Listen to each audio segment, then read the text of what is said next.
This is a Fox News Alert. I'm Brett Baer in Washington. There could be a major development in the already tense relationship between President Obama and Israel's leadership. Chief White House correspondent Ed Henry joins us tonight from the North Lawn with the full story. Hi, Ed. Good evening, Brett. When I pressed Josh Earnest today, he left the door wide open to the possibility of the U.S. issuing sanctions against Israel over settlement activity. Now, privately, I'm hearing this would not be similar to the kinds of tough sanctions that have been leveled against the economies of Russia and Iran, perhaps sanctions that would be more symbolic, trying to get Israel's attention. But obviously, it would still be unprecedented and could make an already tense relationship with Prime Minister Benjamin Netanyahu even worse after I asked Ernest to deny reports out of Israel that these sanctions are on the table. Listen. We believe that settlements are illegitimate, and we have deep concerns about highly contentious planning and construction activities that the Israeli government is pursuing in East Jerusalem and the West Bank.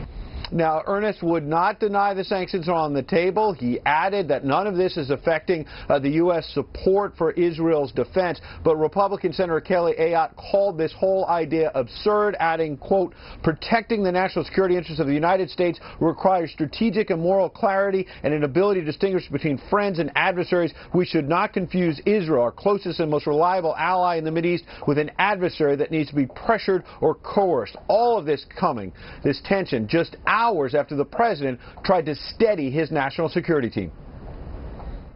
After already burning through 3 defense secretaries, President Obama had trouble landing a new one. So as he unveiled Ashton Carter as his nominee, the president alluded to how hard it was to sign someone up to deal with so many national security crises. Ash is a big Motown fan. And one of his favorites is a classic by the Four Tops, Reach Out, I'll Be There. So, Ash, I'm reaching out to you. You have been there for us, our troops. One person not there today, outgoing Pentagon Chief Chuck Hagel, even though White House officials were expecting him. Hagel aides tried to downplay any tension by saying he wanted the spotlight to be on Carter, who moved quickly to try and prove he'll be his own man. I pledge to you my most candid strategic advice. And I pledge also that you will receive equally candid military advice. Though Carter has no military experience, many Republicans today praised his civilian service at the Pentagon, even as they raised sharp questions about whether he'll be steamrolled by White House aides like Susan Rice, who clashed with Hagel. If you go through 4 secretaries of defense, or 3 in 6 years, maybe you ought to be looking at yourself instead of the secretaries. The stakes for the next secretary could not be higher, as the president met today with Jordan's King Abdullah, who has likened the struggle against ISIS to World War III. We recognize it's a long-term and extremely complex challenge. Retired generals say the president has curtailed the power of his defense secretaries, 2 of whom wrote books critical of his leadership, though there are high hopes for Carter. I think what the senior uniform leaders are hoping is that because of how he operates, because of his thoughtfulness and the power of his mind, that he will be more persuasive with the White House technocrats. There may be yet another crisis brewing as officials left the door open to U.S. sanctions against Israel over settlements. So very clearly you're not denying that sanctions are on the table against even an ally. I'm very clearly not denying that we have strong concerns about settlement activity that's underway in Israel. Now, I pressed Ernest on why the U.S. may sanction an ally in Israel while the president is demanding Congress not issue more sanctions against Iran. He said the administration has previously been tough on Iran and is not going to detail its private conversations about what it might do to Israel. Brett? And after that briefing, so far, no response from the Israelis. We reached out to the Israeli embassy. It was already closed here in D.C. We've been trying to reach out to the Israeli government. They've previously said in recent days in the Israeli media that they're picking up reports that U.S. officials were having classified meetings recently discussing this possibility of sanctions. The government not happy about it. The briefing was telling. Ed, thank you. Good to see you. A publication that is avowedly liberal is admitting tonight that it was anything but fair and balanced in its expose about gang rape at the University of Virginia. And in doing so, Rolling Stone admits breaking one of the cardinal rules of journalism, getting both sides of the story. Correspondent Doug McKelway tells us what happened.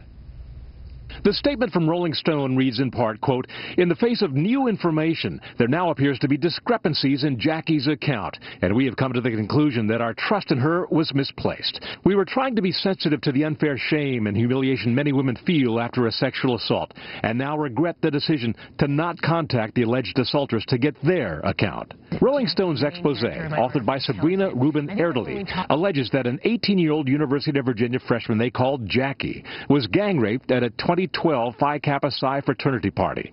It tells how her date, whom they called Drew, took Jackie up to his room to talk. In the pitch darkness, she was thrown over a glass table which shattered. 7 men took turns raping her on shards of glass. When she left, wearing a bloody dress, friends decided not to take her to the hospital, lest her reputation be, quote, shot for the next 4 years. Since the story was published last month, there have been protests and acts of vandalism at the fraternity. UVA President Teresa Sullivan suspended all fraternities. Charlottesville police are investigating. The reporter Erdely, in what she says was an attempt to protect Jackie, did not interview any of the alleged rapists, even though she knew the ringleader, Drew, to be a lifeguard at the campus pool. Whenever you're using anonymous sources, and almost everyone in this story is anonymous, you know, the perpetrator, the victim is anonymous, they're using pseudonyms, it's incumbent upon you to go the extra mile to make sure you contact the people whom you're accusing of a terrible, terrible crime. Late today, the Phi Kappa Psi chapter at UVA responded, quote, "We have no knowledge of these alleged acts being committed at our house or by our members." The statement also said it found no record of any frat member being a lifeguard at the pool that year. There was no party at the frat house on the date alleged, and the pledge ceremony reported to have happened that autumn day actually occurred in the spring. I think survivors of false accusations also require some attention. Much as the Duke lacrosse rape hoax did, the Rolling Stone story appears to be unraveling bit by bit, damaging legitimate concern about the real problem of campus sexual assault. Brett? Doug, thank you. A possible presidential contender is a little further off the hook tonight from what could have been a crippling political scandal. But critics are quick to point out it's not over. Senior correspondent Eric Shawn reports tonight on New Jersey Governor Chris Christie and BridgeGate. It has imperiled his potential presidential hopes and tainted his tenure as governor of New Jersey. But a report on the George Washington Bridge Lane closings could not pin the blame on Governor Chris Christie. The 136-page interim report from the joint New Jersey Senate and Assembly Investigative Legislative Committee found, quote, no conclusive evidence Christie was aware of the plan.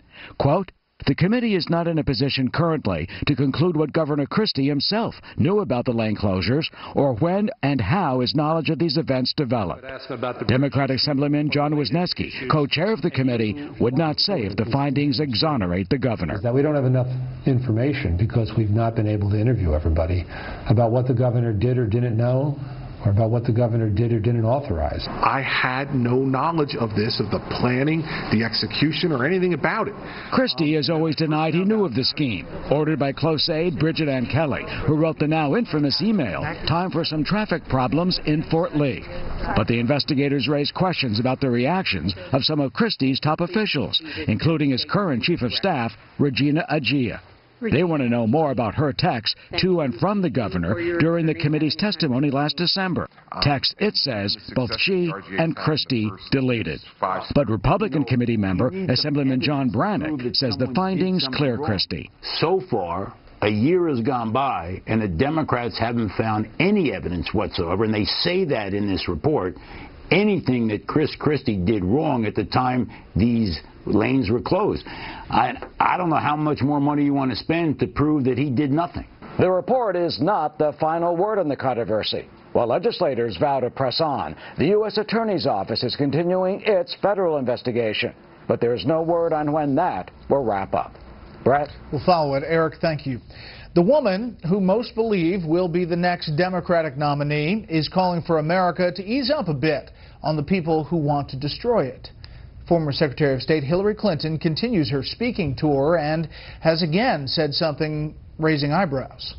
Chief Washington correspondent James Rosen has that story tonight. You can easily lose touch with, what's real, what's authentic. who you were before you raised your hand and were sworn into office. Hillary Clinton has been thinking hard about the presidency, even as she waits till next year to announce whether she'll seek the job, as most observers expect she will. That expectation, along with the absence thus far of any well-positioned challengers, has created around the former Secretary of State an aura of inevitability as the Democratic nominee. That's great.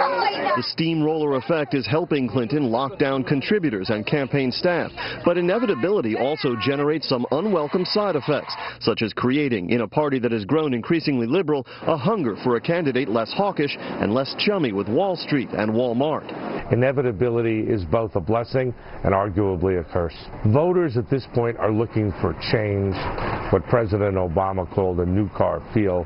They want something different. She doesn't have a compelling rationale for her candidacy. She doesn't have a compelling rationale to be President of the United States beyond the fact that she'd be the first woman or, well, she got screwed last time, so it's her turn. What's more, Mrs. Clinton's campaign appearances this fall and her rocky book rollout in the spring. We came out of the White House not only dead broke, but in debt. Have left some Clinton watchers uneasy about her skills as a candidate, a problem long in evidence, but perhaps made worse by Clinton's last job and by the prospect that she might cruise to her party's nomination without robust competition. This week brought still another comment that exposed Clinton to criticism. This is what we call smart power, leaving no one on the sidelines, showing respect even for one's enemies, trying to understand and, insofar as psychologically possible, empathize with their perspective and point of view. I've seen very little improvement in the candidate skills. If anything, having been Secretary of State, a position where you're treated as a potentate, she may have gotten worse. It's tough to go back to rope lines after you've been with kings and queens. Liberals preferred ABH, anyone but Hillary, is populist Senator Elizabeth Warren of Massachusetts. But Warren says she has no plans to run. Only former Senator Jim Webb of Virginia, the Republican-turned-Democrat who served as Ronald Reagan's Navy Secretary and later opposed the Iraq War, has formed an exploratory committee. Brett? James, thank you. Up next, will there be more protests tonight across the country over the death of Eric Garner in New York? First, here's what some of our Fox affiliates around the country are covering tonight. WTIC in Hartford, Connecticut, where police are increasing patrols after reports of thieves stealing packages right off doorsteps. Take a look at this video. Authorities have responded to 4 such calls so far. They're warning residents to take steps to prevent these thefts, such as having packages left with a neighbor. Fox 25 in Boston with the extradition of a Chinese national accused of exporting parts to Iran that could be used to make nuclear weapons. The suspect was transported from London, where he was arrested in February. He faces decades in prison if convicted. And this is a live look at Tampa Bay, the setting sun. You can't really see Tampa that much, but Fox 13's there.